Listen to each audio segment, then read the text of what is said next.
It's wrong. And it's got to stop, and it hasn't stopped.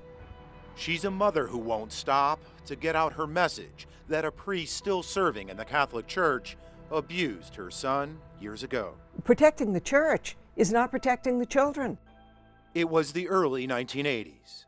We belonged to a parish called Christ the Good Shepherd. It was wonderful, it was alive, it was brand new, and there was an associate pastor that came, John Keller. Father John Keller, Carol Labonte says, often gave her son John odd jobs at the church, and for this devout Catholic family, all seemed good. Then one day, I went into his room and I saw books on his desk on suicide. And he hadn't been himself. What Mom learned about her son and the priest he looked up to shook her to the core. I went through John's desk and I found 2 letters from Keller talking about, I know you were upset by what happened.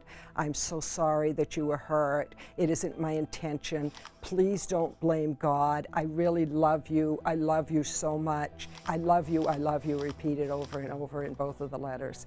And my stomach felt sick. You still remember reading this for the first time? I do. I do. I just couldn't believe it, that a priest would do something, and I knew that something terrible had happened. Father Keller, she says, had taken John on an out-of-town trip, plied him with alcohol, and put his hands in her son's pants. Carol's husband wrote the archdiocese to complain. And what was the response from the diocese? Nothing. No response. Zero. Zero. Never heard a word. And we let it go.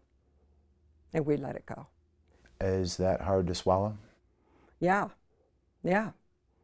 Yeah, I wished we'd call the police. But that was unthinkable at the time. Mom says you just didn't cause scandal for the church. Then, nearly 20 years later, news of a sex abuse crisis broke. Boston.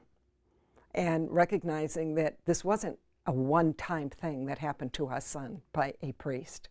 This was pervasive within the church, within clergy abuse was all over. This scandal empowered her son to speak to the diocese directly, but that ended in disappointment. In this letter, the diocese wrote Father Keller acknowledged that he crossed a proper boundary by holding him in a manner inappropriate for a priest, but he denied any sexual intent, and a special panel could not determine that abuse did occur. It's called bullshit. Mom says there is no other way to describe it. So she and other survivors of those abused by priests took to the streets at the Prince of Peace parish, where Father Keller still serves. Not a protest, she says, but a standing for truth. And that's the way I see it. And it's been all these years that the truth has not come out. The path of healing begins with prayer and definitive action. She fears it will not come out when Cardinal Daniel DiNardo releases a list of credibly accused priests. I don't have a lot of hope. And that's why I'm here. Can you forgive? I have forgiven. I have forgiven. I've forgiven Keller. I have. Tell me why. I guess because I see Keller as wounded. I see that as an illness. How about the diocese? That's harder.